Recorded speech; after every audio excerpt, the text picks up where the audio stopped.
Welcome back to the Big Sunday Show.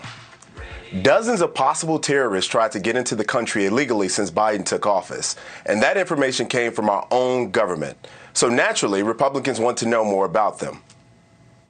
Are any of them still in our country? Gentlemen. This is an important question for this committee. Congressman, I will deliver to you a response with respect. Have any of the 42 illegal migrants on the terrorist watch list or no-fly list encountered on our southwest border been released into the United States? I do not know the answer to your question. You do not know whether they are been released or not into the country.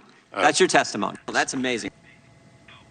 Over and over again, Homeland Security Secretary Mayorkas avoided the question. Now he's finally answering it on Fox News Sunday. I did not want to misspeak in response to Ranking Member Jordan's question, because we know where those 42 individuals are on the TSDB, the terrorist screening database. Now, I did not want to speak with respect to the disposition of each and every one of them, but we know where they are, and we've got our hands on it. You know, I want to go to Anita here, because there's been a lot of migrants that have obviously came into our country. Some estimates show at 2 million since Joe Biden has taken office, and a lot of migrants that have been interviewed on the record have said that Joe Biden has encouraged them to come in. We've seen drugs pour in, obviously people on the terrorist watch list, and there's been calls to impeach the secretary, the Homeland Security Secretary. I'm interested in knowing from your point of view, is that something that's possible at this particular time? Has it been so much of a disaster that he can really and truly be impeached? Well, if he can't answer a question like, have these 42 terrorists crossed into the country? Do we know their whereabouts? And he says, I don't know. Maybe he should be fired. I mean, isn't that his job as Homeland Security Secretary to know where these people are? Now, I know he cleaned up his answer a bit for Bret Baier, but it seems to me he should have a better handle on that information. You know, Gianno, it's so interesting. The policy that is at the border now is called catch and release. It's the same policy they had under the Obama administration. Basically, someone crosses into the country illegally, they are caught, they are processed, documented, given a court date, and released into the United States. And, you know, just hoping, the border officials are hoping they'll come back for that court date. And now I guess they're getting cell phones to get phone calls. Of course, they don't have to answer the phone. So the policy, it's kind of ridiculous. It really doesn't work, right?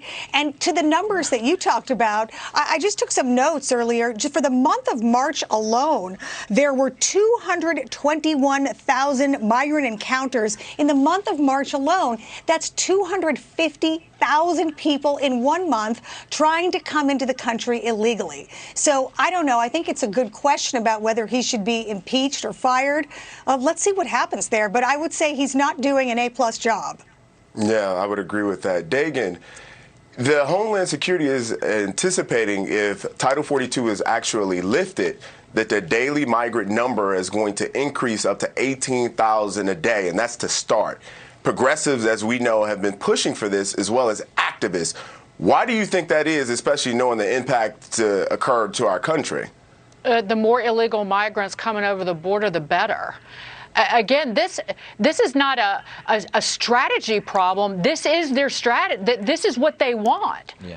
The Democrats want the border wide open, and they're doing nothing. Where they're actually putting border agents and the National Guard and even people who live in border communities, shoot people who live in communities across the country. They're putting them in harm's way.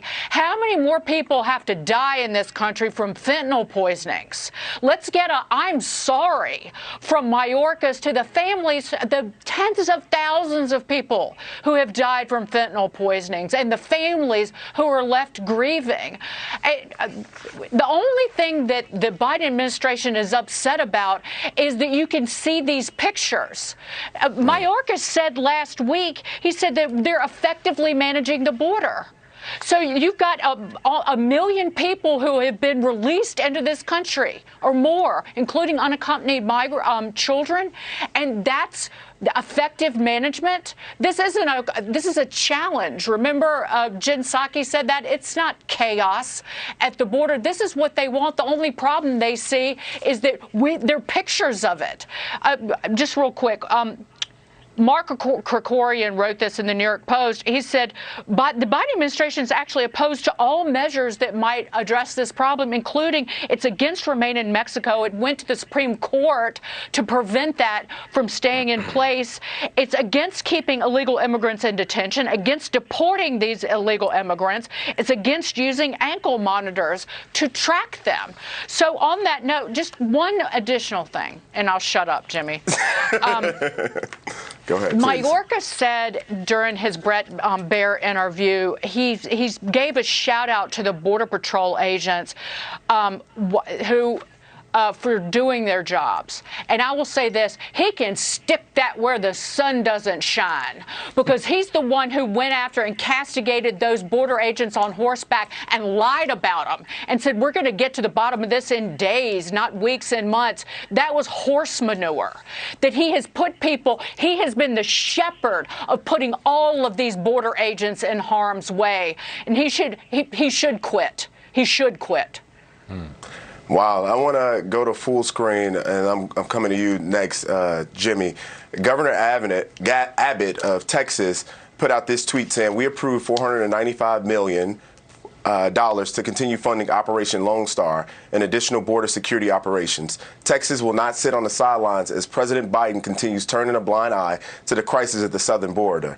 Now, Jimmy, we know that this is on a lot of folks' minds, especially those who are in those particular states that are truly impacted by this. How do you think the impact will be on the midterm elections, considering what's going on? Oh, it's going to be profound. I mean, the only silver lining to the border problem is it's about to become somebody else's problem, because the way Biden's governing, pretty soon everybody's going to be running into Mexico instead of into America. They're going to be like, enough of this administration. I can't take it. I mean, the truth is it's going to kill them, specifically with Latinos, because Latino voters, they're not on board with this. People who came here legally are not enjoying the fact that our country's starting to resemble what they fled. And that's what's really so disgusting about this, is there's an indifference to the suffering being caused by our wide open border. You know, Dagan alluded to the fentanyl overdose poisonings. That's something that affects everybody. That's not a Republican issue. Like, Republicans are vocal about the border, but the carnage caused by the border is not confined to Republicans. That's the whole country. Why? Because the border is the front door of the house. And right now, the front door of the house is open, and we're not really keeping tabs on what's getting in. And I will say this about Secretary Mayorkas. He was pretty active on the party scene in D.C. this weekend. I happened to be at a party with Mayorkas where I had to show that I was vaccinated. I had just passed a COVID test. I'm pretty sure they made me pee in a cup. Where is the security at the border that we have on the D.C. party circuit? I'd like to see people coming into our country illegally subjected to the real scrutiny, as opposed to the people who came and are here the right way. And that's my biggest issue with Mayorkas, is they really don't prioritize America. Again and again and again, we're the ones taking a back seat. So I do think it's going to catch up to them, Gianno. They don't prioritize anybody, Jimmy. They have intentionally laid the foundation for human traffickers and drug cartels to profit from human suffering. Yep. The only reason they're mad is because it's hurting them politically. That's how craven and disgusting these people are. It's gross. Wow. Listen, we all like a do-it-yourself project, but border security is not supposed to be DIY. And, you know, good on Texas for stepping up, but they shouldn't have to. Thank you. Thank you. Thank you, guys. Thank you. Great panel. Leave it to our bottle service expert to tell us what it is. Thank you, Jimmy. After last night's White House Correspondents' Dinner, is the joke on Biden? That's next.